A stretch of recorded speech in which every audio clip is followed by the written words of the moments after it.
kaibamusique.com.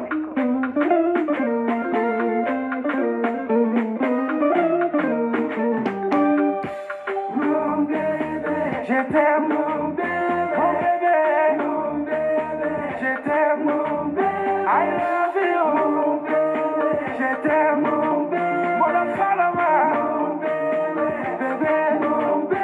ubuka chuge abani nanga nebelefe, ubuka sidiani nanga nebelefe, ubuka nyemboyani nanga nebelefe, mon bébé, ma chérie. I love you, ma chérie, je t'aime. Oh, Nikela chogo chogo to befima, Nikela chogo chogo to befima. Kanu jate, kanu lame.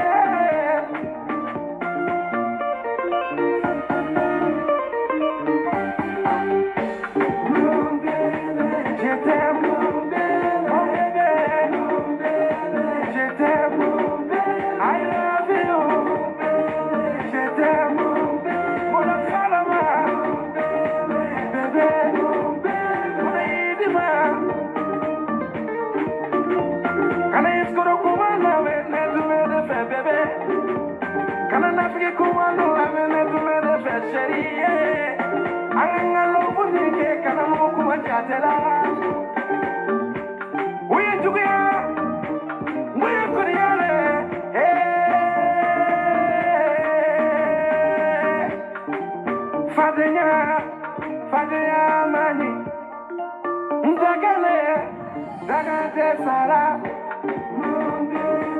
Je t'aime, mon bébé,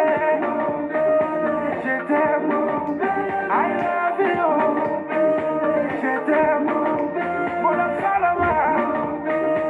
bébé, mon idima,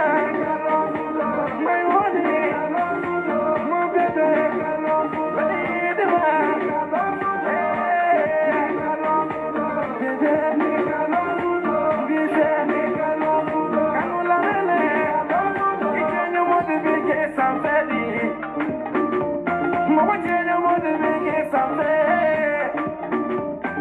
Bengaluru tuila, kasalu tuila. Bengaluru tuila, kasalu tuila. Ikalobu yenye, kaseri yenye. Nekalobu yenye, kaseri yenye. Kanu damene, kanu jane. Ikana kufe, eskudo. Ma chérie, je t'adore mon bébé, je t'aime mon bébé, I love you. Kobe salam salam. ni mɔgɔ min sora ka tɛmɛ Mamadou Sam, Alou Sam dɔgɔkɛ je pense. Ni mɔgɔ min sora ka tɛmɛ ale ka kirikiri machine b'i minɛ. C'est bien.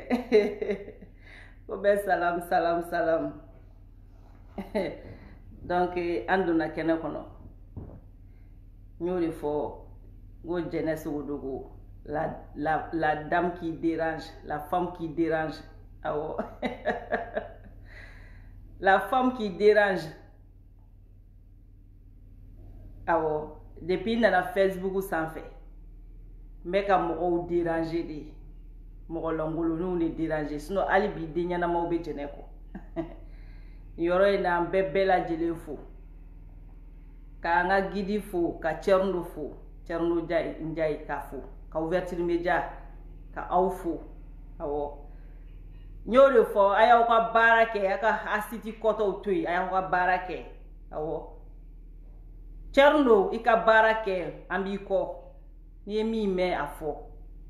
ni min fɔr'i ye a fɔ, an tɛ yebali fɔ, o de ka gɛlɛn. Mais ni min donn'i da, tu es un journaliste, ni min donn'i da, bɔ i k'a fɔ. Voilà, nin yɔrɔ in na,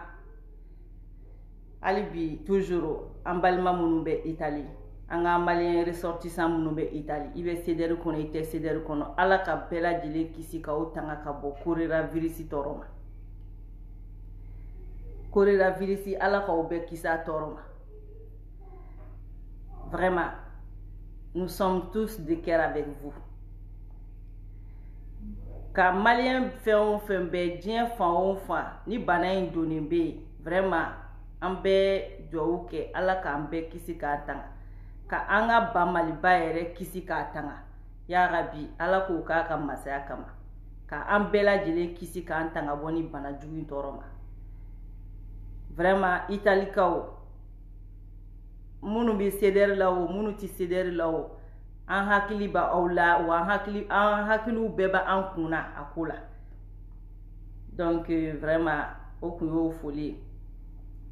ambalmake do be la belle vie de Matala je crois. Ni dani raga kuma ni coronavirus amour bana ambe direction ka lefi chez lui. Ambe direction de ka lefi diga watara il prépare ambe direction ka lefi ambe crochet ke la belle vie de Matala ambe ta belle vie ka lefi. Vraiment moi je t'encourage et ni belle baja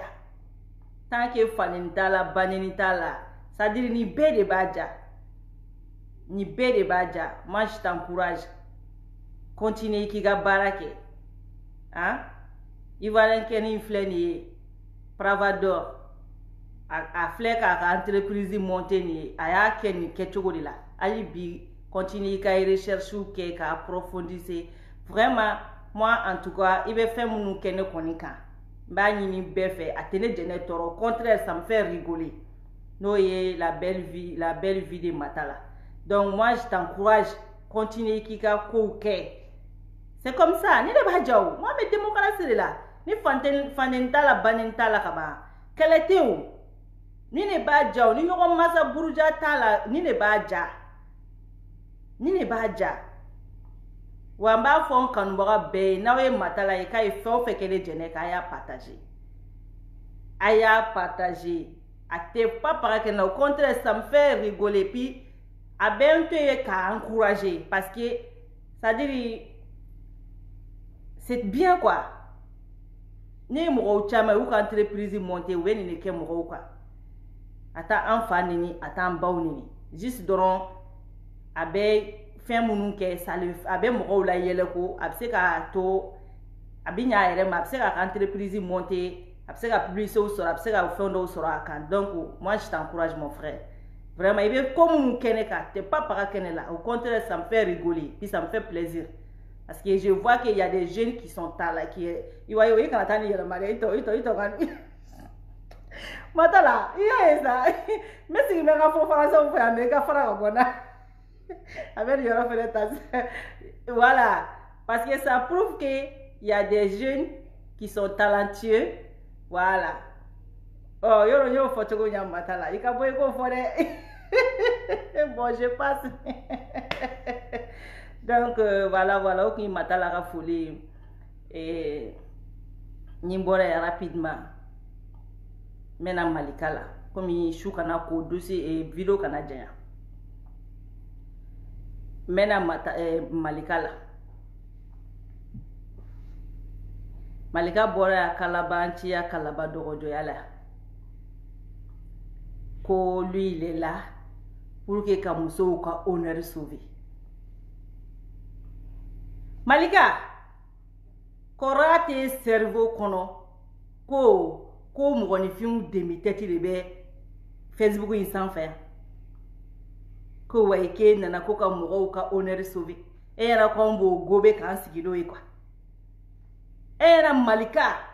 kebili ka entreprise arnaqueur ya monte en kunaya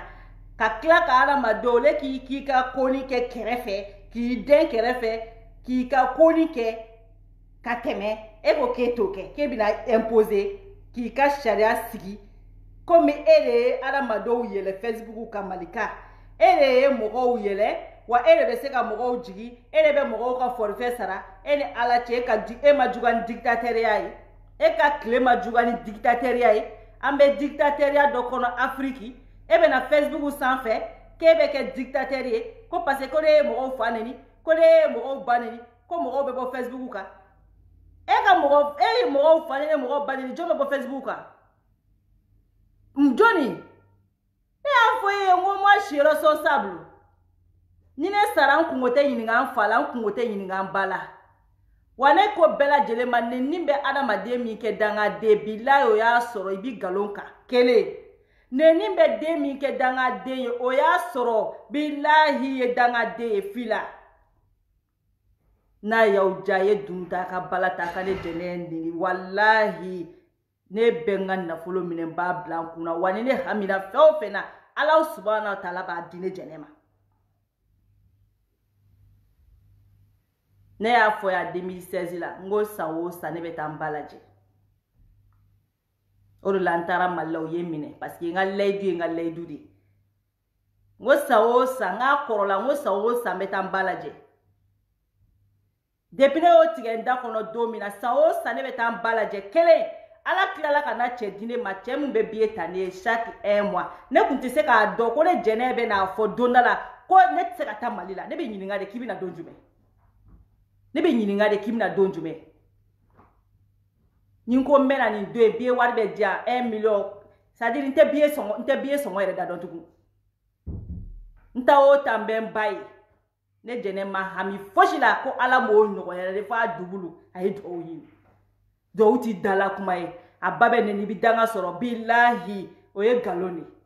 ne jene ya tigen dala domina ngone bakorola ngo sango sa ne beta nyeda mbaka ngone bakorola billahi nya tigendala domina fo bi madese biye songola madese keneyala madese foshila katlaka na kurone ni cheye chembe se ka biye tigenye kalo je vous dis bien kalo mo ben témoin na ene fo mané Facebook do même malikon qui prend le billet c'est mon mari no digira musoni mine kata chenyini jena ma bafuruma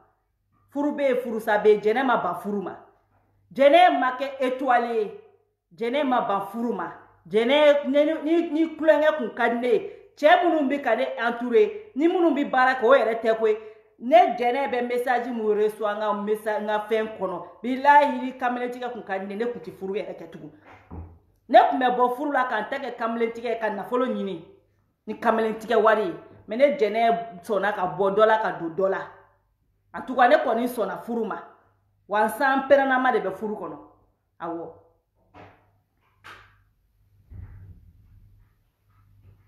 ne furula kolo ma foka ne bo kolo ka furula ne ma deli ka nyani kolo bolo problème munu be kolo ba do no le fo be kolo ba do ne ba do apana wa jugu kolo be meleke ne te kolo buruja ali ne ka si ka video ke kolo ka première fois kolo commencer la kuma kuma adusu tinya ko jugu be ka tega nga kuma fo video manu ou be bo be video ke nga donc nya stopper c'était ça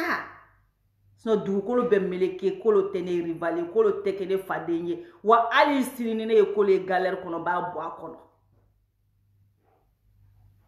aish du kolo be meleke na oti mo do bo dado mo ka villa cha mais a commencé à beta vidéo manu voir a beta ka mo langolon do voir a soutiene moi je savais obligé à beketi parce que a be sur le choc kono je sais très bien qu'à beketi mais il fallait que nga kolo stopper on la ne boranye vidéo mi ke ça stopper kolo sinon on allait être comme ça toujours à te jo quoi Ninkunya tuemba do mo mi latijo je sais ne le che kunu wa fulama wa foshi ne ni kolo che wa alisini ne ti kolo juguya kolo ma juguya kenela akle kele mane juguya adusu bole me kuma do de fo mo ye u fena bu ka farata u faraka nuvo ba wele ka mana kan do akuna donc c'est fallait que nga stopper o doron de do oyo yore mene jene boira dola wo ne duna dola mene jene sona furuma ne ma songa ke mo ka étoilé ne sona furuma wa jene be furude ne mbaw ye furula wa furude ba wa du kono ne jene an wa du de te ko mi furule te aten an mod an do ne be ka furu an bi fururi ala ya an da furude kama An n'anw cɛw bɛ budu an bɛ furu de. An n'anw cɛw ye milliardaire an bɛ furu de. A den tɛ anw ka du kɔnɔ ko mɔgɔ min furulen tɛ a den tɛ yen. Balima den tɛ kɔrɔkɛ den tɛ dɔgɔnin den tɛ anw denw de bɛ ka furu bi. Anw bɛ ka sigi an denw de ka ɲaga kunna bi. Ne tɛ muso kunnango ye. Ne tɛ mɔgɔ lankolon ye. Ne tɛ mademoiselle 50 ans ye. Minnu banna furu ma ka jouer cɛmisɛnnin bila k'olu la Facebook sanfɛ. Ne t'o muso ye. Ne t'o muso qualité ye. Ne jɛnɛ sɔnna furu de ma. Awɔ. Ne bɛ furu de. Ala ye ne da de ko jɛnɛ furu. Ala ma ne da ko kɛ sunguruba étoile ɲinina ye. N'importe quoi. E ka Dunuba Malika fɔ ko Dunuba furusa. Elle a 50 ans. Dunuba ye Abibou Tchamu ye 48 ans de. Abibou Tchamu ye 48 ans de ye. Abibou Tchamu kɔrɔmuso de ye Dunuba ye. Bɛɛ b'a dɔn k'a fɔ ko Mali dugukolo kɔnɔ ko san 2 minimum de bɛ denw ni ɲɔgɔn cɛ. San 2 minimum. Donc Dunuba tu as 50 ans furu. I tɛ furu mun na? Mun e tɛ furu kuma Ala ye danga k'e bila diɲɛ kɔnɔ e tɛ furu mun na? K'e bi n'i sigi bilakoroya la mɔgɔw da la. Mais korera ka ban. Ni korera bana Dunuba. E ni ne b'a ɲɔgɔn e ni ne bɛ ni wolo ya Facebook kan. Facebook an bɛ Facebook bila Dunuba an bɛ ɲɔgɔn ye bawolo siman kan. I ko k'i balawuden. I ko i balawuden. Mais Dunuba, i prépare-toi. Prépare-toi. Ne tɛ cɛ ci ma, ne tɛ muso ci ma.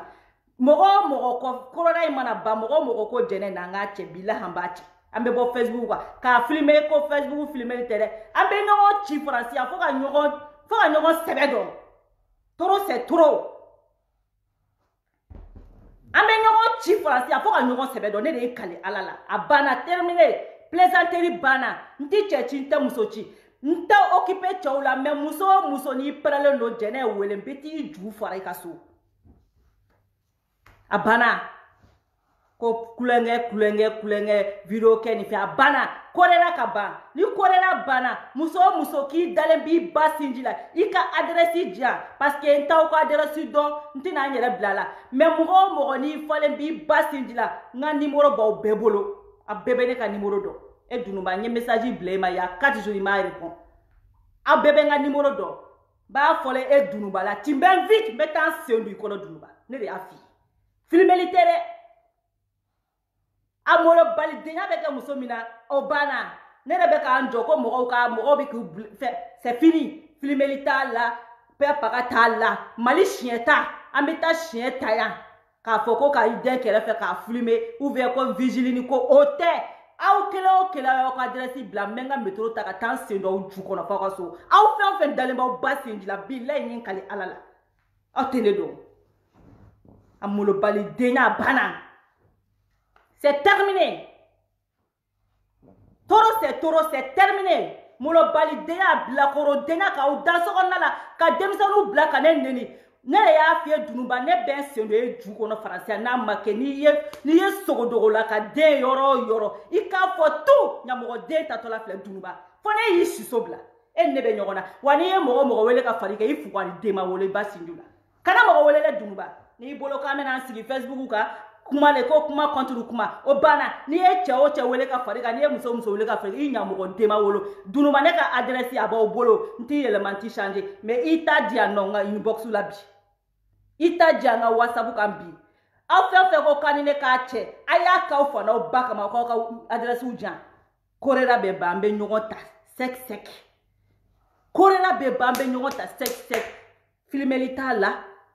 direct t'a la papa k'an bɛ ɲɔgɔn ci ka ɲɔgɔn sɛbɛ dɔn et puis c'est bon. N kan tɛ cɛw ma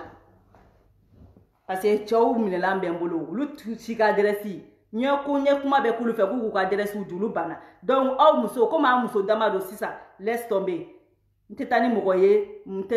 ye mɔgɔ kana taa ni mɔgɔ ye e Dunuba i bɛ invité i bɛ ne invité Dunuba n'i ma invité n bɛ bɔ n b'a fɔ Facebook in fɛnɛ kan n'an ye ɲɔgɔn ci ka ɲɔgɔn sɛbɛ dɔn don min na donc an bɛ ɲɔgɔn bila o don o y'o bannen ne ye min kɛ Dunuba la i bɛna fɔ n ye e tɛ ne dɔn a bolo kamina sigi aw bolo kamina sigi Facebook kan de ko be kelen fo me fila fo aw yana mina sigi Facebook kan ibe tan fo me mugan fo aw yana ko dante ko la ngone ngambe bora Mali de kono amulo bali denya kamina sigi Facebook kan ya ibe kelen fo ne be fila fo ayi be saba fo ne be nani fo he o kile bana dunuba ibe korera ka basini ka iki ka deresi jami daga dilodi sino billahi min kalini bi yoro nyini wani tara vigili solidalai ni tara vigili solidala je vais filmer c'est là je vais faire direct kayira bela israela ye direct ye fa mais no konite ko e kelen ne kele dunuba na amba che dunuba eni ne ba che français no make ka fo tout ni so dogula ka de yoro re ka daji to atno ikadai to atona ame nyogona isigi molo balde yale ka fen ko fe ko jene strana bi du fora ya kayira bela e dunuba ne be du fora ya kayira bela ali musomite ali munu yene invité folo ali siga ko ka invitation record akura ya parce que je voulais pas rentrer dans cette histoire là na oye quoi mais aya ko demande recours aya kura ya aw fla na o saba kana na ay kelen kana billahi be me fatike kabonyela fa mbatike kabonyela dabaya tere neni kamele ngoro de ba che de pala kalida neni muso ere te chieta neni kamele ngoro de be chieta mais abe follow aula aw tene do e bi sigi blakuru ya kan follow ya no ko ebe ka muso honorer malika ebe ka muso honorer ne ebe ka muso honorer ebe demisani blakuru munu santan tu baw yele do ulu be bako do an mo ko jume be ka groupe la ko mi ba badon atoko fonyana mo ko jume be ka groupe la ça fait 4 ans ou jume nye daru baka o jume bu badon ado yere depuis fitini mu baw yu nyela utu baw yere yele do ni yu baw ye fona kala photo e ebe munu gado fa usale u baw yu abandonné ka tu sigi barakala anta be kalama wa qui n'est pas connu ici ne bama abandonné ne bayen lamo ado yu baudona ka tu sigi chawara ku fo marakala anta isoru do wa omna ojo daba dinya ka fola mo nyana ko kote bola mbe se do be kelengele ju kono obe atus ni nyawtwe ala kanantwe ni nyawtwe ala kanfaka ni nyawtwe ala kanfaka au kelo ke mbe se do be ju kono ka kelen afa fe video ke na ka musomani nunu ba be ju fara ya au kelen Polisi ka mise. Fuga deya te kata plainte tiga mo kama. Polisi ka mise. O fuga done yo ya be polisi so la ya na ne jene kele. Mata polisi la. Abe ne kele ke togodo. Ebe mo blaga mo baneli. Mo munu tu bawo yelendo. E ka do fo ko mi san sa ba fla nya dara wolo baka. Ne jene bola ali kalo temene malaka mbaye. Abe bako fo mo ye abo bo yele ndo an aw bo na utara mala aw bo beta yira ulade ko kasa ko ne jonye ko ku ibate wa e fere be yiri bala aw na bo be yiri ko na to bo yele ndo abe bako do abe na ojigi ko muso nyumande muso kolo de matema awka na aw ye muso nyumande na abe galere francita ni mi te villa hotel ko na obe villa mo famille d'accueil aw ni alacha aw bina o sigi bataria kana ko ba bako fo mo. Moi, je vis chez moi. Achete à m'sote, mimi na fossa jene kuidade. Mais quand on doit être vidéo là, mon na foko, ko arrêtez-vous là. Qui va dire jene, arrêtez-vous ici. C'est chez moi. C'est chez moi. Chez toi, là. Nimi te bokan kunchi kono, obe foyer kono, ou obe hôtel kono. N'importe quoi. On devait sigi ko barikala mi. Au barikala mi. Million quel problème liya bisi ça, tu sais ka papa abola. Alors ka billet d'avion ni ko sa kay do avion on billet d'avion so ngota obolo mumba obolo papa ka mune ba obolo ta tieni maraba tige danga din de palais danga dondo te fara do dona de palais danga dondo te fara do dona aw do ma baw yelendo aw na utara mali la ambe domina bi aw na baw be présenter nyona de ne jene babe nye kalo nye 31 ke malla kata février kata marsi ne bora mala mame ala te 2 semaines aw jomba o ba yelendo aw be présenter aw ba ulade ko ne joye ki ka kasate wa ko mama ke re ni wa aw be présenter aw ba ulade aw be bakodo wa batigo kunu sigi do don ku sigi ka kuma danga dengi sigi ka kuma ko Facebook do danga denkuna ku sigi ko Facebook do ataw fada ataw bado ko bina sigi ko be bako kuma fo mo ko be do ko kuma fo mo ko munu bu baw ye kalo munu bu baw balola aw jombe dorome tancha bawma aw jombe dorome mugancha bawma aw joni amo baw tula ko mi ba bawele ha saraka wulunu ko bina o jom ko de la kata ka fola ko way ko Facebook ye nyedo yake mo la ni nyedo ya be ba abeba ni de jene afa abeba ju forali abeba ni korera bana billahi amba lakali korera kaba kone jene mo keta ni mo keta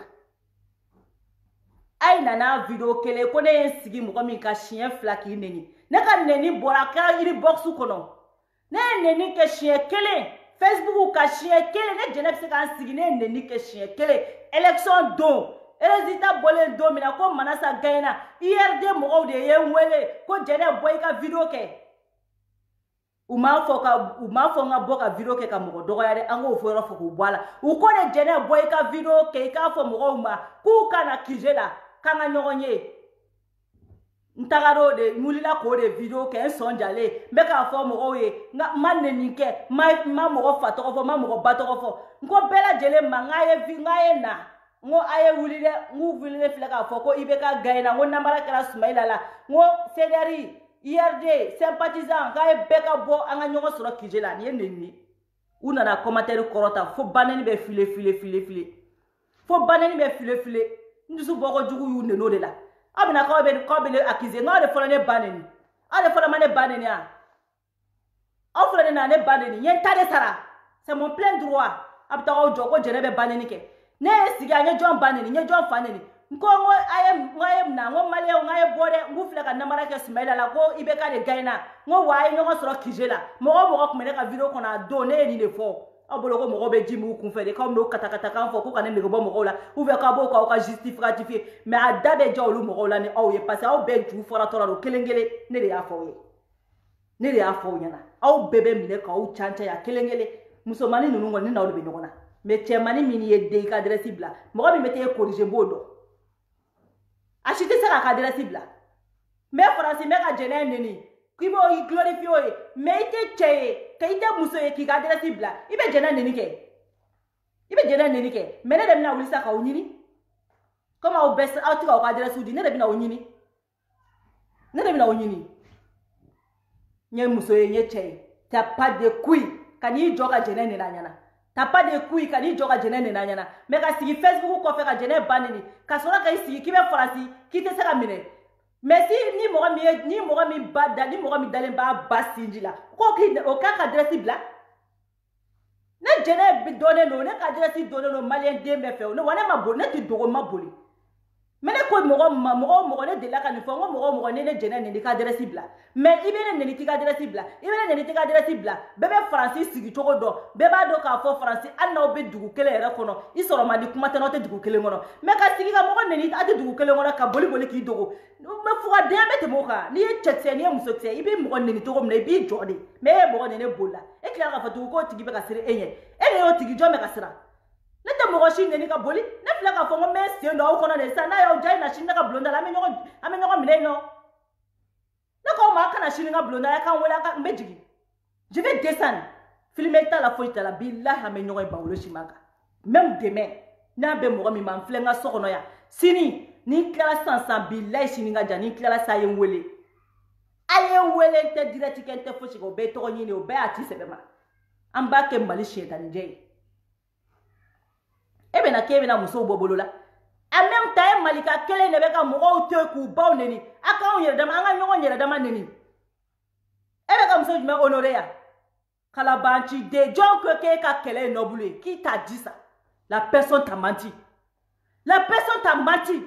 Am tigi be sirien ika kele n'est pas noble danga denkele kafri denkele muso haibala muso burujala e ka kele mu ta tiene ni ke ka kele c'est noble. Qui t'a dit ça? Ne ka kele noble e be danga don blaka mo ba wele kuneni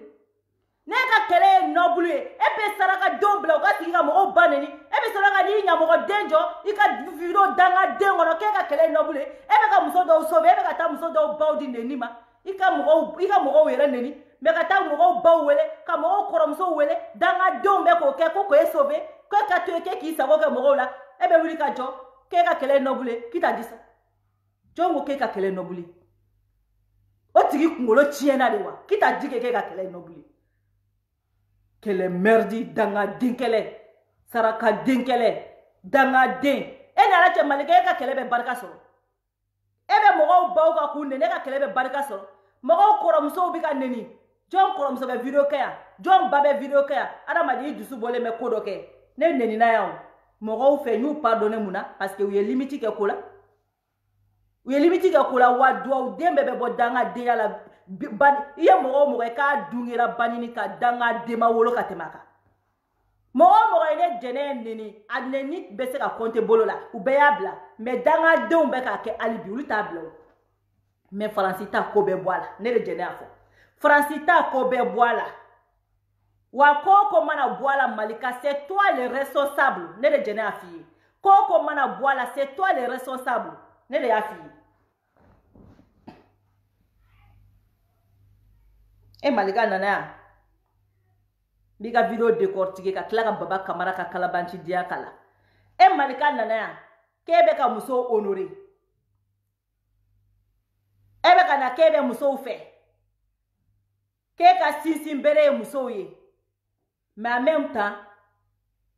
ebe ka wal mogo dem bila koro to eno ka mogo baw wele ku neni ka mogo koromso wele ku neni ebe ko ke uye cohérence bemi afokana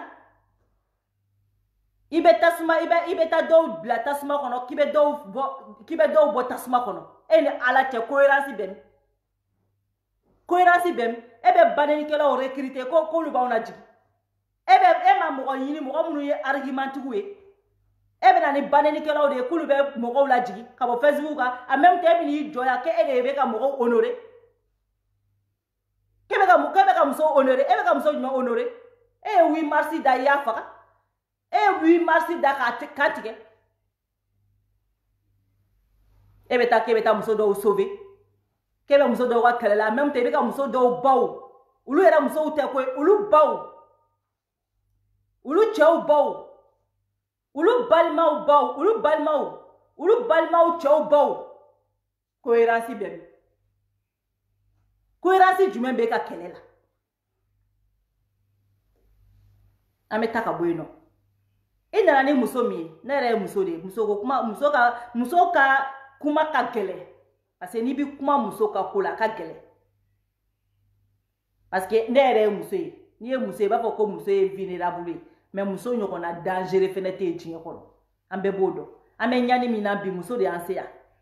na ba wa kuma anfa adama nega akani aka yirindu anshi kunti bla nyani ngono ala ma jo ere dakika nyani ala ya undane kanga la kulene jo nya to ala ya anfa adama soso muso o soso li de sawu ya ambese ni nyani jugu na foka na anse fanga jugu kono kan wolo kan bla jamana kono jamana min be se ka anto nyani ka teme jinye beka ngol ambeni deguni kono bi muso jo ne yeni be sawu muso te wa nere muso yi ma muso de anseya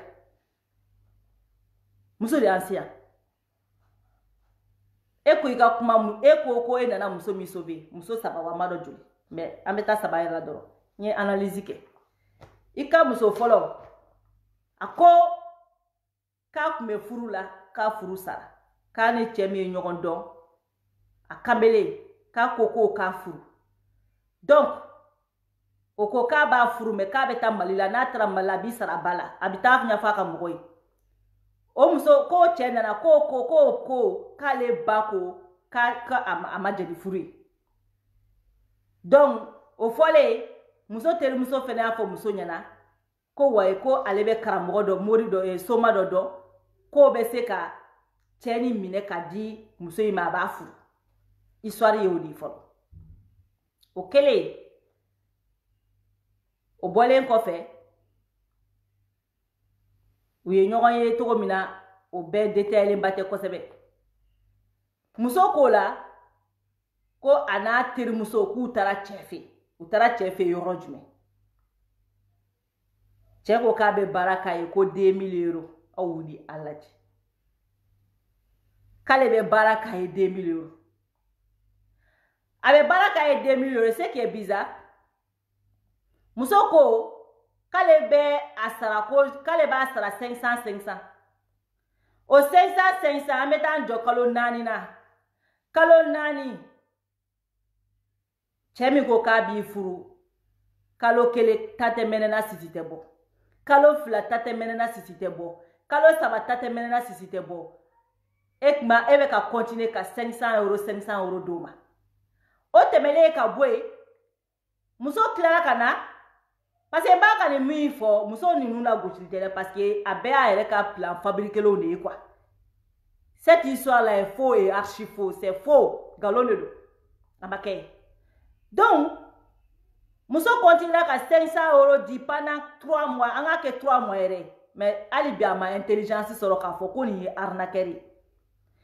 bizarrement terimuso min yɛrɛ a recommandé o terimuso fɛnɛ y'a dɔn k'a fɔ k'a bɛ se baara la ko k'a fɔ ale ye parce que i terimuso b'a f'i ye yɔrɔ o yɔrɔ ko taa karisa fɛ k'a bɛ se baara la i bɛ taa sɔrɔ o ye mɔgɔ dɔ mago dilan o ɲɛna i bɛ taa sɔrɔ o ye koba dɔ kɛ o ɲɛna an bɛɛ ye muso ye an bɛɛ bɛ nin système dɔn i bɛ taa sɔrɔ ko dɔ kɛra o muso in ɲɛna o b'a fɔ ko taa k'a bɛ se ɔ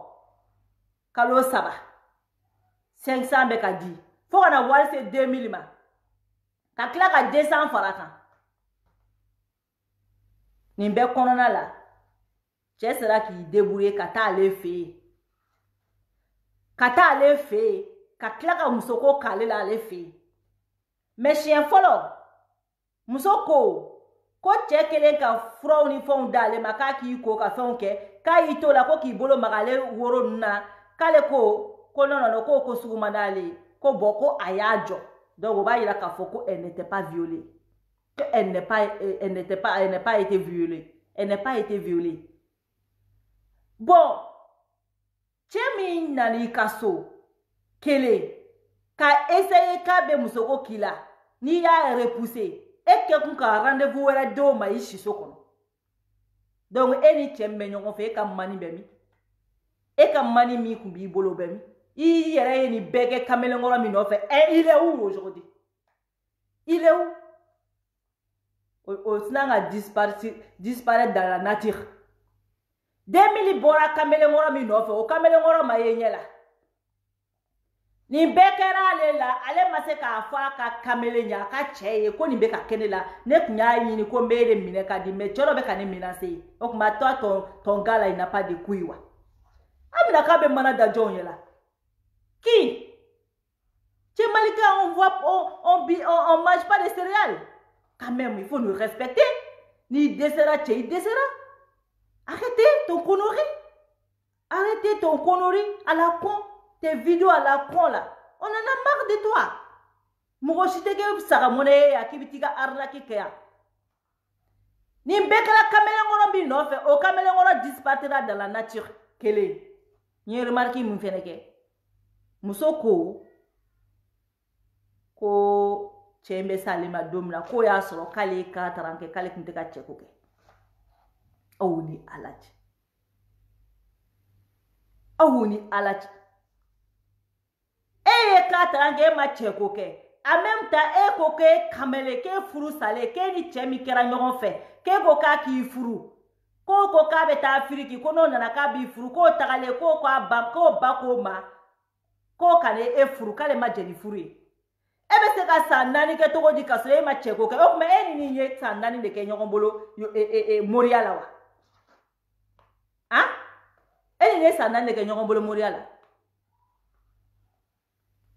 a ye san 4 de kɛ ɲɔgɔn bolo moriya la kalabanci dama talen ka kɛ ɲɔgɔn sanfɛ nin y'a ka femme fatale de i m'a ye a y'u bɛɛ vocal dɔgɔya a y'a mɛn ko ni cɛ in bɛ karamɔgɔya kɛ ou bien a bɛ somaya kɛ a bɛ fɛn fɛn kɛ je ne sais pas n t'a cɛ n ti Jalo dɔn n tɛ surunya ka Jalo dɔn mais c'est sûr qu'a ye information dɔ de mɛn Jalo in kan a bɛ n'o trafiquer k'o k'a yɛrɛ ta ye aw ni ala cɛ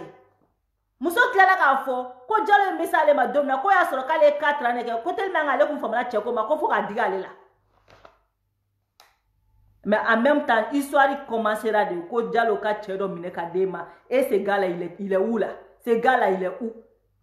Ce gars-là, il est où? 4 ans. Et ma tcheko ke. Mani be bolo. Et be ka foko ke furu. O mani be bolo. Et be ka ta 2000 € do mani muna. O tika eno teka tcheko ke. Ok. Mais pourtant, ebe o jala ka ta di doba. Cohérence ben. Et puis, ebe mo invité fait. O be la ka be abusé là. Eko repousser chien fola là eka kla ko o segi ko inviter katika sokele ngono kata musoko ke ela awdi alache kata kambet meninga kata kambet meninga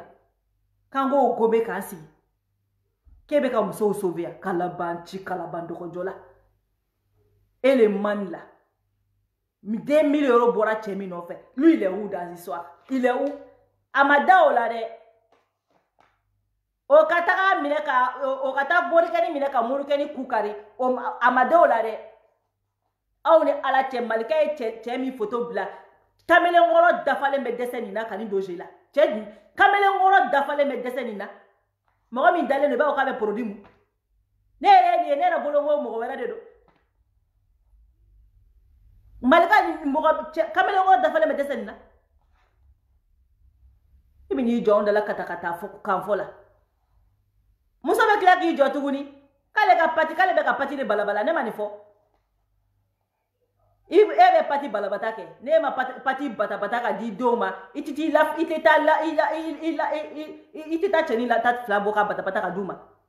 obligé to ya batakala don préféré batakala de préféré ni don yi ite victime ya ki dégager irresponsable nyogona irresponsabilité kala banchi denunu ebe se ka iti don privé to di Francis beba do Francis dugukolo kaya ni ma loyer sera toi vous ils ont rien à foutre si tu as les moyens de payer ton loyer si tu payes pas là c'est pas le problème c'est pas leur problème eux toi aucun problème tu travailles tu as les allocations des enfants hein ebe demse nunga allocation ta kat e ma se ka wuli ka taga I che koro nyaini o kana I don koro ni ma se ka che so ti che koro nyini kana bla I don koro mo go le be bo kola te ka so ima nyuma ndo soro ebe bo dole ma nyuma soro ali ni be bo bara la ebe bara wera de nyini avant ki ka bola e ka bo furu la okay et puis beba do ka fo ko maraka muso na unti kelenye maraka muso furu le be na France maraka muso be furu le kana maraka muso tina aventure la maraka muso bina chela sigiri la on ne bina aventure la on ne bina aventure la ka furu iye maraka muso fe ye francia ben na furu la ben na chela sigiri la one par one maraka muso te ko mina na aventure la te ni maraka muso ye tunga la dra ba cheko jo mese ko soso ya ki John ne be se ka ni soso maraka muso ku ji kele maraka muso kuna na bina France ite maraka muso e France ko ani furu ko furu ji le ma la se ate furu be furu sa be ne ti akizo yoro la ni ko ye tiende parce ne ba do tiende filimuno an ba mano de be jiga bitona ka koko ji tike kana wari nyini kada ye maraka muso e tungala ali maraka muso ba keleme tungala ko ne jene de ya fo a kelente ko min na aventure la kelente maraka muso chere ba la na nous manyala oye wali viu ye ne to don je peux pas parler de ça mais maraka muso te France dugukoloka Amérique dugukoloka Espagne dugukoloka Italie dugukoloka ko mi chema jika kon atuna aton a ngolola ka klaka milliard million boka lana absera ke o manana do nyebe yele uche uma do be se ga bemala woro be se ga do allocation ko be do ubi tatu shawero yere ko munuti maraka uye wani maraka ka furu bane ya nyininga teri shawere na teri maraka finfin yere ye afuruti sa nere maraka u nere ni maraka u jera depuis le na la français ni maraka u be ka jembu maratoko do mbuka système do ne maraka muso fe ka furu sara nyini nga atere bamana la da goshiritere atere shawere ne jene de afo wa wuli barido maraka fe be maraka muso fe be ko are jenyo ye maraka muso de ye aka furuti sa parce que ale bita bara de ke kana da chema wa ali ni sinamuso bala ale de bita bara ke ne de maraka muso ye u bita bara ke sinamuso min be ni papier to bolo o beto sokono ka don la do ale bita bara ke kana 10 sinamuso ma be wari cha wolo ba ma ne de ni be maraka u fe billahi maraka muso mogote warla na ba ni ye maraka ye ka tiena billahi ate maraka millier la 200%.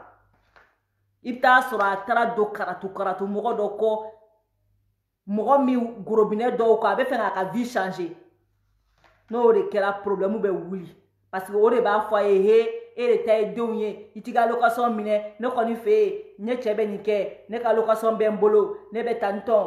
tanton he woi no kera le fene bena kale bina ayege ba che ko fene ba ka le tona law ikuta kisigia ne de mi biye tige kana ni e bi se kana e makala no kera dra be pa taraka ta 600 volu fana ko ta ekolike na tra ekolike dro ai che ko nta muso soro tuguni che ta muso soro tuguni abana che bolo bole a muso ka pew so marakate na franci aventure la de maraka muso te na franci aventure la maraka muso bebe na furu la furu abena mo fo mo koy maraka kula ya ati joanga domea ameta ka bueno donc ne aka furu sara atara tugu mo min ko ma se ka furu intari yere di chewere me we mo de no me kana na fo ya kibi galon tike et puis ni be galo yere ça me kan be fo de ça passer aka vidéo aka film tourner togo mais moi je sais que cohérence zéro ebe se ka sanani ke te ka cheko ke to di alors que filmu damne aka Nollywood filmu damne ele dako ki furu sale ka bu cheku ki ni chewere kera nyongo fe koko ka bi furu donc ore maseki furu donc yiku me fe ngore dabali o ka se ki furu ni chewere be côté la e ko ke sanani ke o be ke se e ma dongodo e na mu fo yana no donc ameta ka boy mu en dabali ba muso flana ga histoire yo ngoye dabali banga tema bela jelenika ipare ke ko bana do bola ko tara chain fe ko kata bakanyini au ni alachi merson desera ka bana mi furake Franci ala c'est-à-dire Malika ambonya doni sa Malika ambonya doni c'est-à-dire ala merci au keleme ka Franci bogo deme Franci dugukolo kaya ibita sur les champs ou bika analyse bilan complet ke matériel bébé fembele jelembe tuabu bede se bana o bana la billahi mbalma muso mbalma ka oti toy o bana ko ulu yere bitla ka fie ko ta Afrique parce que ba fie ta Afrique ini ka famille ka profiter ni sara isu konya kana gelea parce que ara patrimoine ni fe on be warudi tuabu ba fo mogo ye wa tuabu ti galon tige mogo chie tuabu ba fo mogo ye kon desara ki furake billahi tebo bana la basi tigiti bola dabal papa kati bola putere bizarrement ay iso ramere Allah ngo cerveau de sigle mea problème kera muye muso mangene fo médecin desara ka furake parce que ayra ko kale kamana gana ka banana donc atali jigi ke karamogo ke Diallo mais bizarrement ko Diallo fene tara ale fene Diallo invité Diallo tale a fait ko Diallo kama ka finu bo ko ka ayre bla muso ya alangolo bla Diallo ka soro ka kurane ay lamere ko ka kurane ta aw ni ala che e muso e be sele be su karamogo juma be kurane ta ka ta ko do e nyefela la ka ke to kuma fo chugula ka kurane ta ala togo kurane sanumamba ko ta ko de e julangolo sanfe ke e be furake no e de ala la kirache e be mola kana ni kuma fa onyana e be mola kana ni kuma fa onyana debo yoro le ma yera yini debo yoro la mo mi ba fie ka ala ka kurane ta ko ko de julangolo na ke be furake no ye wallahi debo yoro le ma do ko otise ke yere furake e toro ko la ilaha Muhammad Rasulullah ngu kuranɛ ali kuranɛ ni fɛn tɛ da ɲɔgɔn sanfɛ kuranɛ ni fɛn tɛ gɛrɛ ɲɔgɔn na e julaŋolo tan ni fila kuranɛ bɛ kɛ k'i sen waga k'e ka kuranɛ da e ɲɛfɛla kan ko après k'e bɛ furakɛ o ye kuranɛ ta yɔrɔ na k'i sure kan ye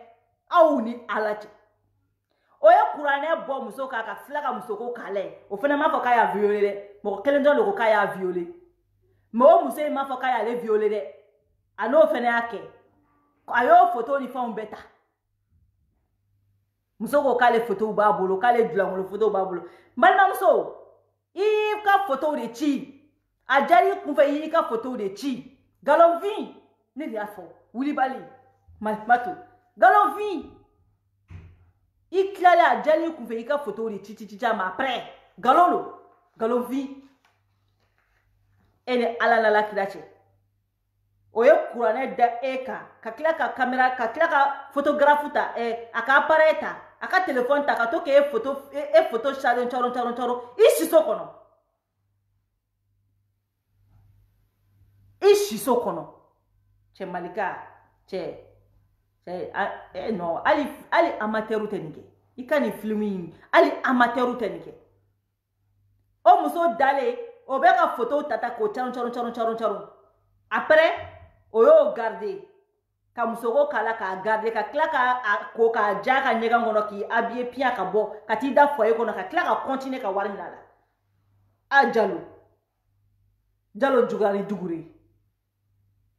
donc an bɛ taa ka bɔ yen o fana ko k'o de kɛra ale la o y'o ka histoire ye an bɛ taa ja filaw ma ɲi koyi filaw ma ɲi dɛ ni fila min bɛ jama la filaw ma ɲi dɛ fila maraka jalo don a ko jalo don mais k'a bɛ foyer la maraka fana don ayiwa jalo ma ɲi dɛ an bɛ taa ka bɔ yen sabanan ta lɔ laisse tomber o ta juguyara n'a bɛɛ n ko sabanan ka o ta kɛra catastrophique de sabanan ta kɛra ko k'a bɛ wari yɛlɛma wa a bɛ marakamuso bizarrement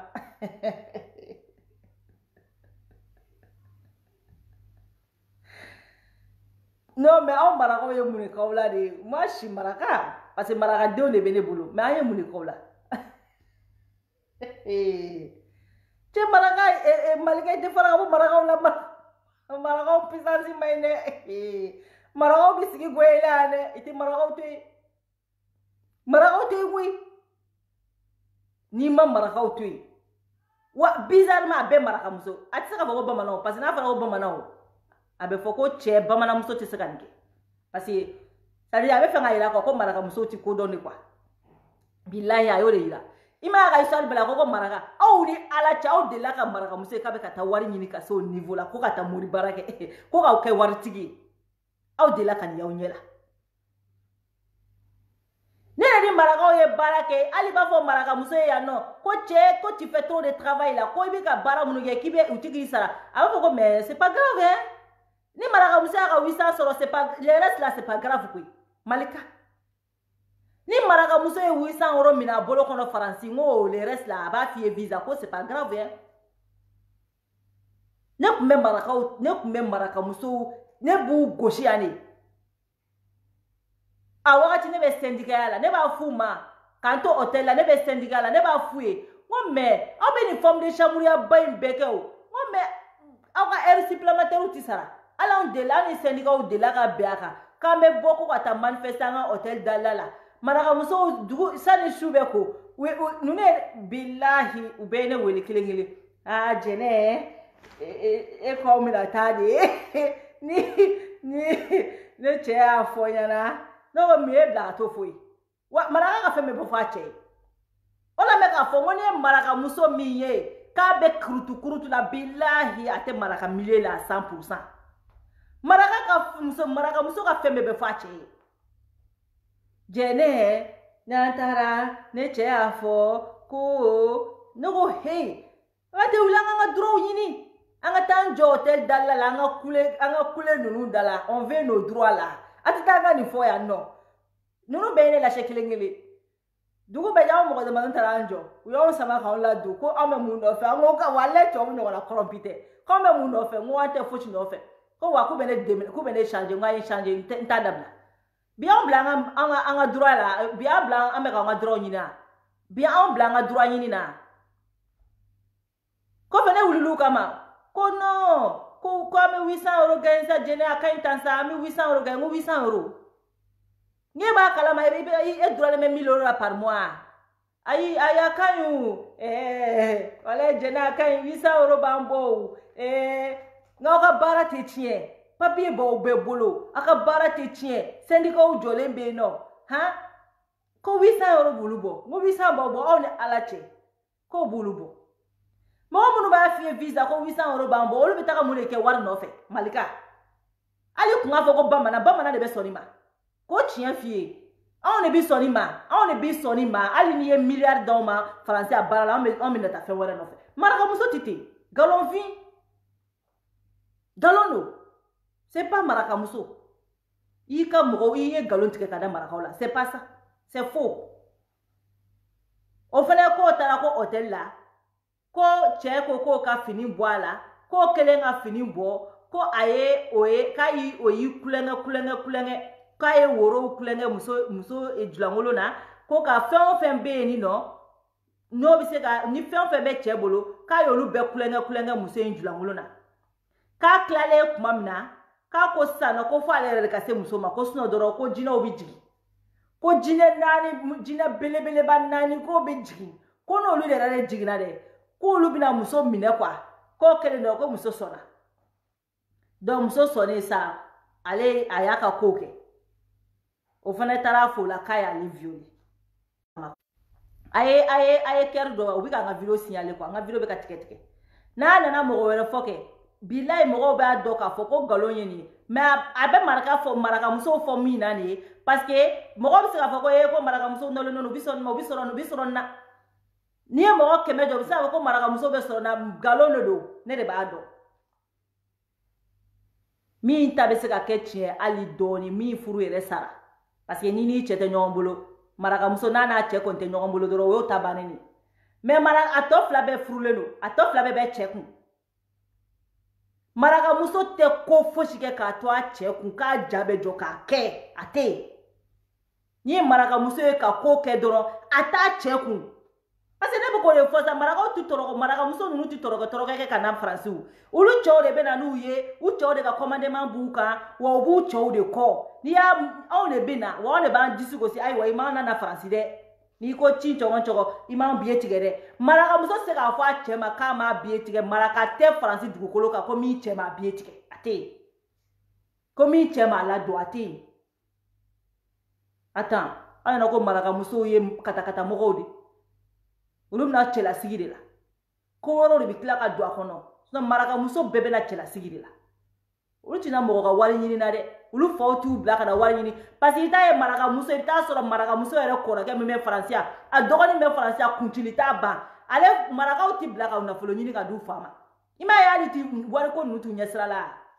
on e bi wali nyini ka so mo balo maraka muso te wali nyini ka so mo balo ulu bi se ka wali nyini doron ka tiere deme ou vient fenu me ka fo komi charge mun ba an kuna ja kuya fi ka ke ni ma ka ke bagate o ti maraka du kono parce que maraka muso ni ay français ta so a dogoni bia a korage bia ke baga bolula attends ali ni maraka dogoni de na be français abi okipa korage abi okipa a tontona ulute ka fo ni ene faye ni tene faye o te maraka o fi amna mu fo mo goy maraka ko la teleni flama na ba o ge maraka ola teleni sa ba o ge maraka ola maraka o ya do ya fere faye manu ne adona fere ko ni maraka o ma jalo mine ka dema ke ba fo ko tu ke tigera maraka ola e se ka tigera maraka ola no ma jalo mine ka dema ke ba. Ça dit quoi, quand je vois ces petits là quoi, quand les vidéos sur Facebook sans faire marakao, non ma jalo ni nga dinema, non ma plainte de jalo kama, ne be tige oula. Ebe se marakao honoré, e ma marakao honoré sora. E ma marakao honoré sora wa. marakaw de be wari fara ɲɔgɔn ka des tonnes de ka t'u ka village jɔ mun bɛ maraka dugu la ko marakaw ma kɛ e bɛ se ka marakaw honorer ya e bɛ se ka honneur bɔ marakaw la e bɛ se ka hɔrɔnya bɔ marakaw la e bɛ se ka danbe bɔ marakaw la ko ni marakaw m'e dɛmɛ n'olu m'e dɛmɛ k'e bɛ bɔ n'i bɔra ka fɛn fɔ marakaw ma n bɛ taa di ku la yan nɔ e bɛ se ka mun fɔ marakaw ma sidɔn bali e bɛ se ka mun fɔ marakaw ma ko ni marakaw m'e dɛmɛ e bɛ marakaw ni mun de cɛ a fɔ ɲɛna n ka mɛn u t'i dɛmɛ u b'i faga de u ti jalo minɛ ka di u bɛ jalo faga de taa tiɲɛ de e ɲɛna e ka ci marakaw b'u ka baara 2 ni baara 3 de la sɛnɛ daminɛlen hali ni ko kɛra marakaw de bɛ wari bɔ wa u b'a fɔ bilahi marakaw bɛ ne wele de dɔrɔn ka wari di dɔrɔn ka i b'u tagatɔ la de ko jɛnɛ tɛ se ka na fosi la mɛ an kɔni bɛ se ka wari de bɔ marakaw de bɛ se ka wari bɔ olu t'i ye dɛ u bɛ wari de bɔ parce que temps tɛ yen baara 2 baara 3 olu b'o de la tu vois que e ka taa tiɲɛya de bɛ marakaw nɔfɛ k'e bɛna marakaw fɔ de k'a donna fɛ a bɔra an fɛ non video janyana n tun bɛ fɛ ka fɛn dɔ k'a la video janyana Baba Kamara n bɛ fitinin dɔrɔn k'ale b'a lamɛn n bɛna fɛn dɔ k'a la a b'a lamɛn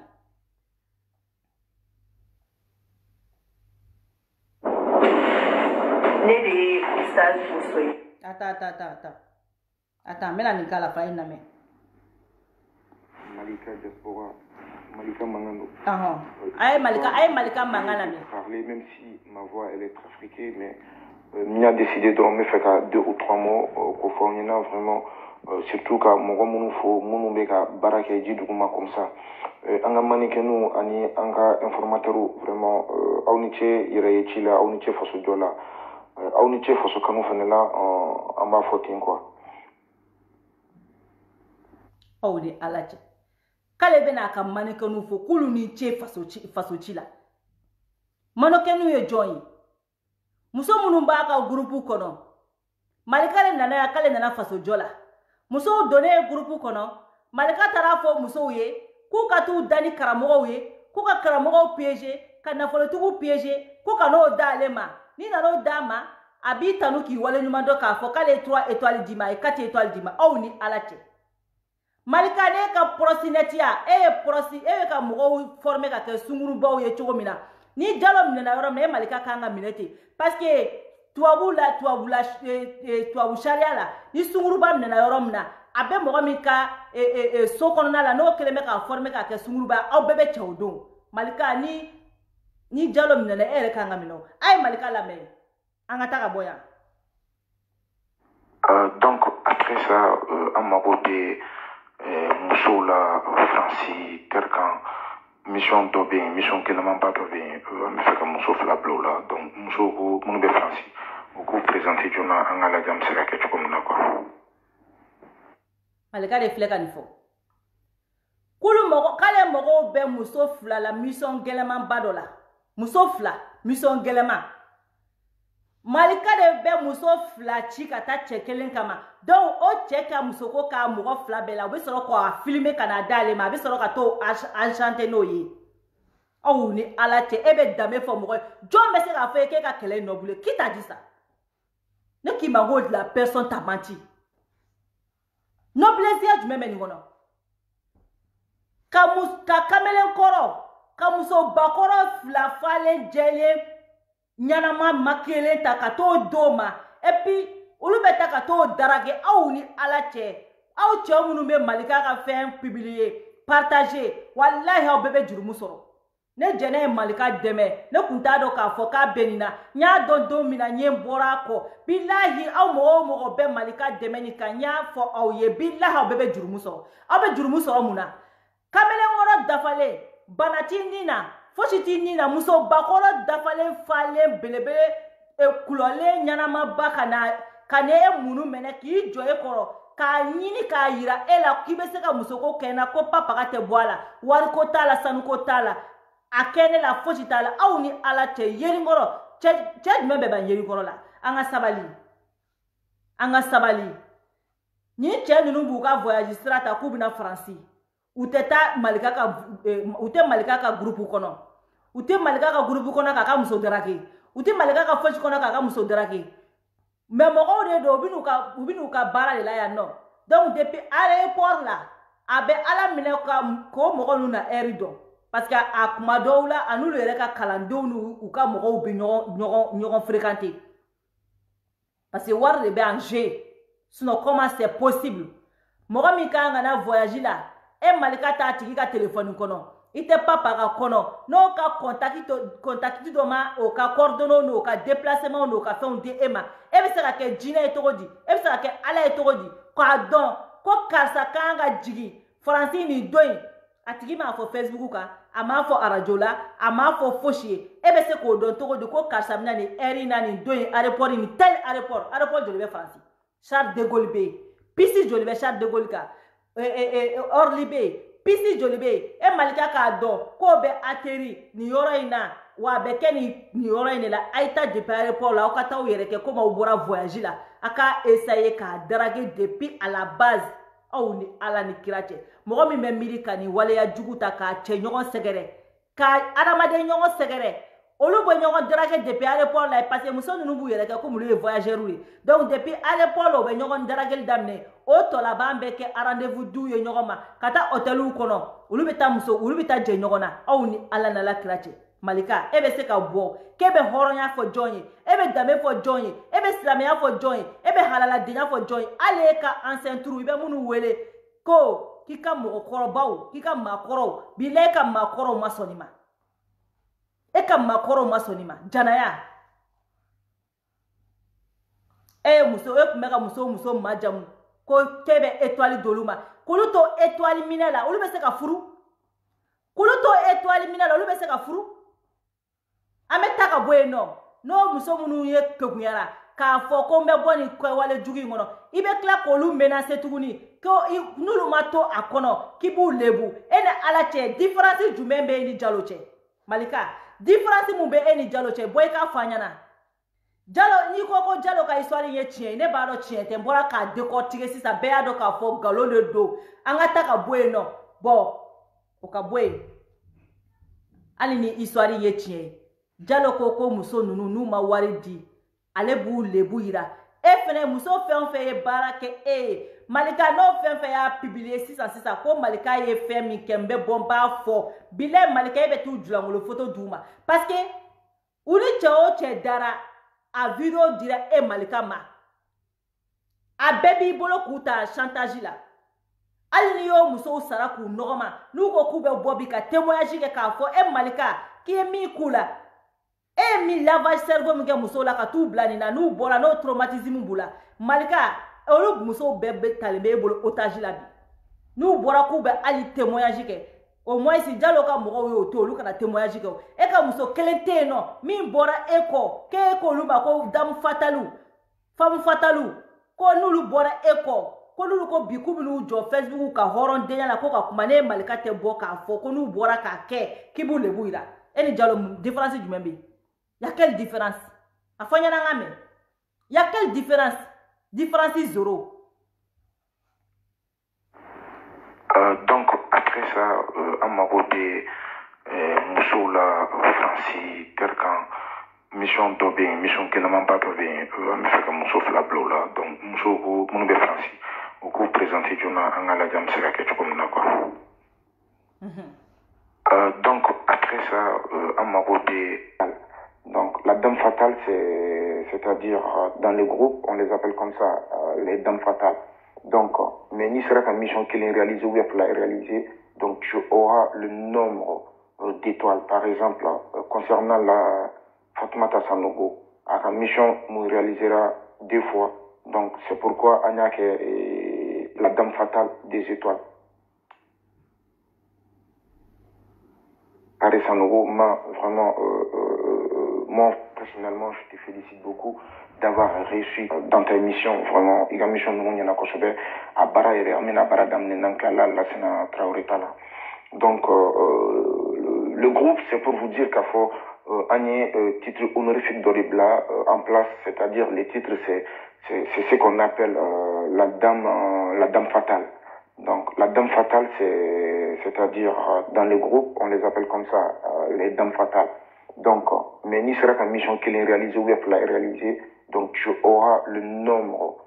d'étoiles. Par exemple, concernant la Fatoumata Sanogo, il y en a Akokoloshi, en cas éléments de preuve mon béka partager un groupe quand fait tout pour ne pas que les éléments de preuve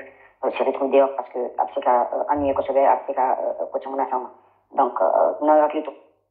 ayere ni mede kuku koloshi kuka élément munun be ka foya ka kana boko sino ka se ka kola suba donc depuis la malika ere be ka e ba don kebe ka bara mi ke ko bara chejugu de do ere malika bo don kebe ka bara mi ke ko bara chejugu de do ni bara chejugu te ete se ka fo ko ebe ka mi ke ko mo kana to ko ka bo parce que toi même tu sais que ebe ka bara mi ke bara chejugu de do ka muso bla proxénété la ka muso former ku ke sunguru bawe u kata chew drage e ni ala na la krache olu salate dole femme fatalia e ko sansa no ko fakmata sanogo mi bora sano ko kata mission flake a mission fla video be mi a mission fla video be mi malika iye muso do fene to fo ko fene mission do ke o mission be mi ambe fe mo mission ye olu ku e jon ye iko ko nu klala la sanatala la sanata o kera anyo ye merci son iye mission munu to ke ani klala ka fo groupe kono ki mago be muso fla la ko kata mission mi ko o mission fla et réaliser le o mission be mi boy ko ira malen do na on veut voir ces missions là olu garder mele bolomna sane ka to olu garder ka boni mo were tay ko jalo iye blagata ika propre moyen muna kata mission munu réaliser nano yeke nano e o mission kele mbora kene mawa ta chiene kebe ka keka litier honorable ibi yere ngene ya tale yana me siral lemina ametaka bola ere baba kamara mena fitin doranger parce que vidéo jana mena fitin doranger aw bala ko muso mi ye arasa ni la fem usazi muso ka histoire mais fitini doranger pour que vidéo in kana laje pour que vidéo in kase ka laje donc mais fitini doranger ni ye sigi domina o kama ba totalité BG même be doni doranger ka vidéo in dabla quoi aya la me baba kamara depuis ni do baba ekunganga faraka bo arasala depuis ni do ekunganga do ko arasa baye demi wolo arasa ka kote ala baye re bolo ble arasa ka ko be ala de bolo ika ko be se ka ki babolo ika kote ala bolo fuyita arasa ka ko be ala de bolo aye bako ka mise arasa ko la bi parce que baba kamara comme il kera arasa la ni kera do dena ni ka kote ala bolo na bi babolo bi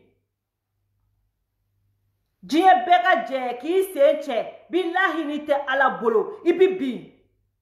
baba kamara depuis ni do e kwanga do ko arasa te moko gansan ni video mena ni ke parce video damine ndusu tiena ko do la kwa nyo lu fode o de nga video jenya so normalement si ku kun to yere menala sona mani video mena ke spécial pour que aka fam baba kamara dani e kuma do fo dani ko na le mogo kele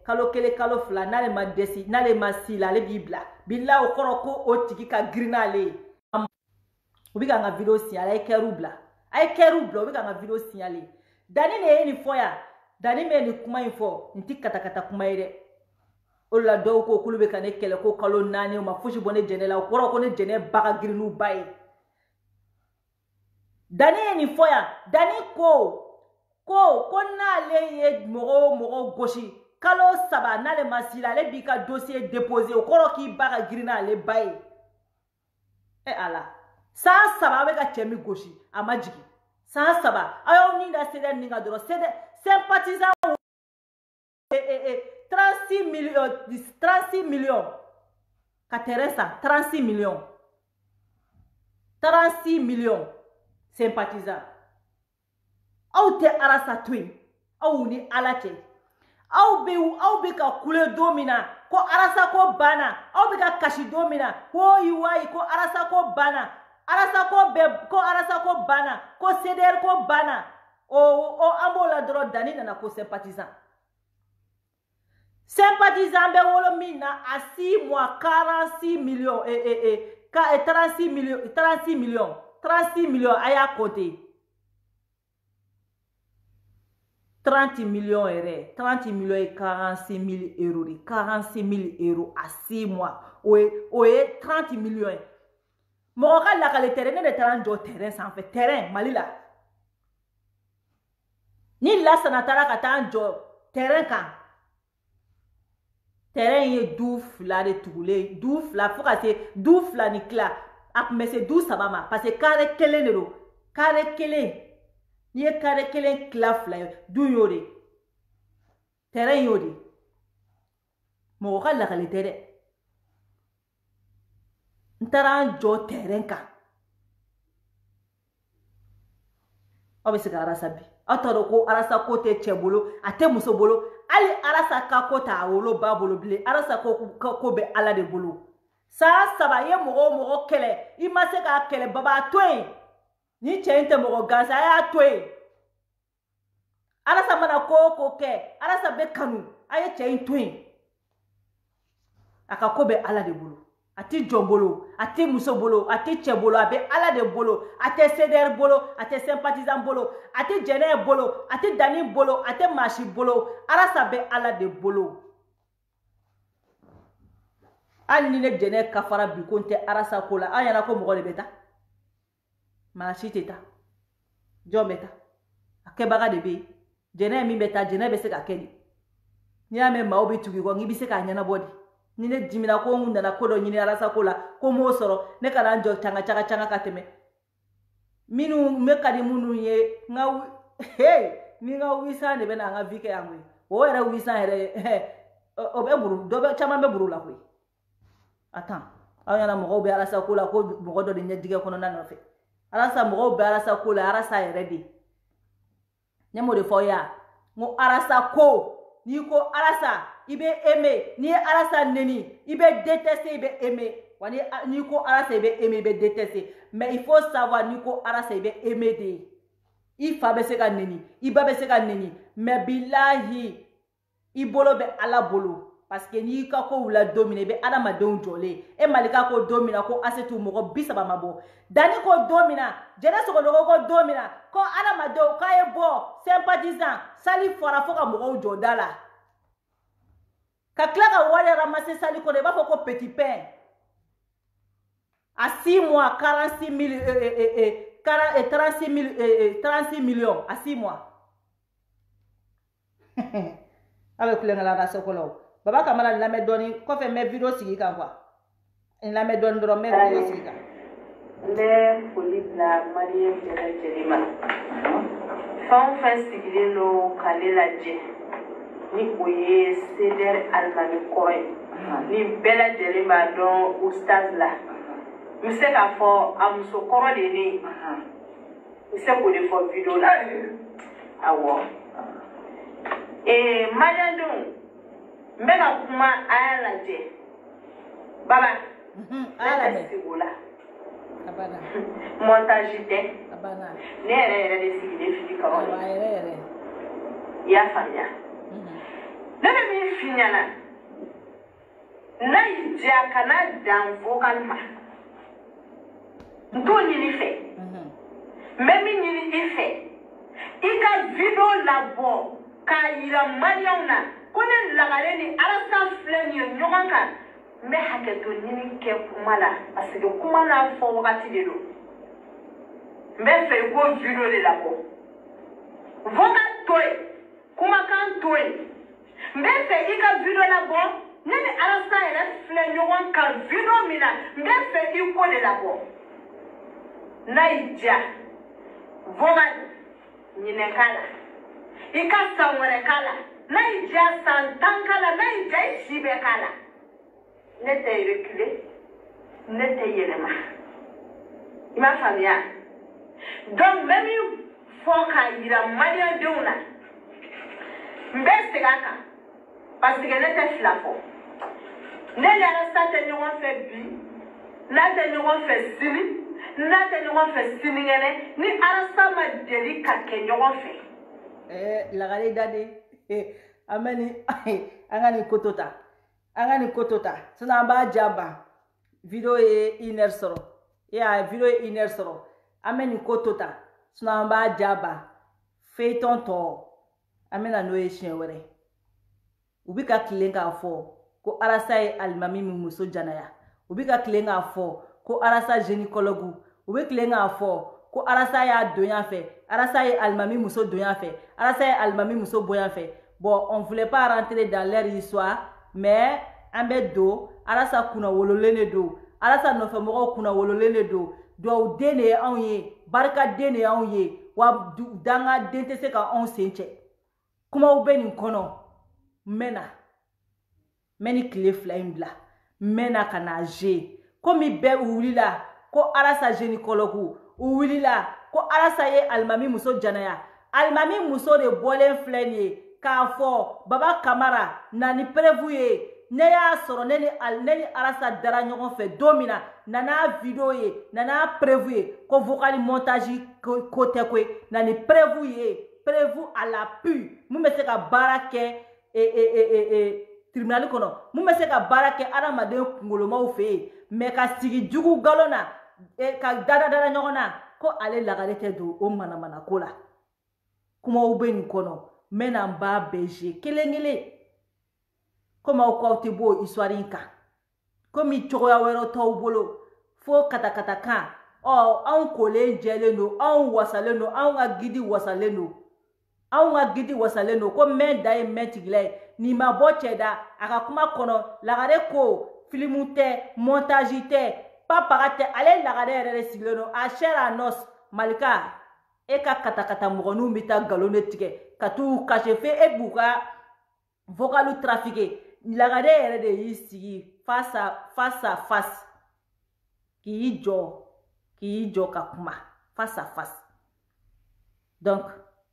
i m'a ye arasa bolo bɛ ala bolo donc depuis ni don baba e kun kan ka arasa déposer mais comme i ko i t'a bila i bɛ taa ka taa k'i bɛ taa a fɔ k'i bɛ t'o histoire wuli san kelen kɔfɛ tugun katakata kan fɔ la kan t'i da mais baba kamara n bɛna spécial baba kamara n bɛ vocali bɛɛ je k'a bɛɛ décortiquer baba kamara yɛrɛ ye kuma minnu fɔ n bɛna n'o fana ye k'a bɛɛ décortiquer komi malika ta in togoya a nangarabaya n'a kalabanciya a tɛ kɛ yan malika i ka histoire ye galon ye bi i ka histoire ye galon ye sini mɔgɔ ma violé yan mɔgɔ ma papaga kalabanci kalabandɔgɔjɔla jalo ma papaga kɛ e ka jugu ni jalo ye wali baneni na e ka jugu ni jalo ye dangadenw k'olu recruter ka mɔgɔw fa n'u baneni e ma jugu ni jalo ye e bɛna muso jumɛn honorer yan a fɔ kɛ mɔgɔw bɛ ka bɔ e tɔgɔ la don o don ka mɔgɔw bɔ neni ka mɔgɔw fa neni e ma maloya e bolo k'e b'i jɔ et puis i bɛ t'i jɔ dɔ ma ko kan tɛ tɔgɔ dɔn ko n'o y'a baden ye n'i yɛrɛ y'i baden ye bɔ kɛ n'i y'i baden i bɛ bɔ kɛ i ma dɛsɛ ne la ka taa mɔgɔw de recruter yan i ma dɛsɛ ne la ka taa alliance de kɛ yan depuis kɛlɛ daminɛna fo bi ye ne ka taa alliance kɛ mɔgɔ ye depuis kɛlɛ daminɛna fo bi ye ne ka taa n dogo mɔgɔ jumɛn kɔfɛ i ye ka taa n dogo mɔgɔ jumɛn kɔfɛ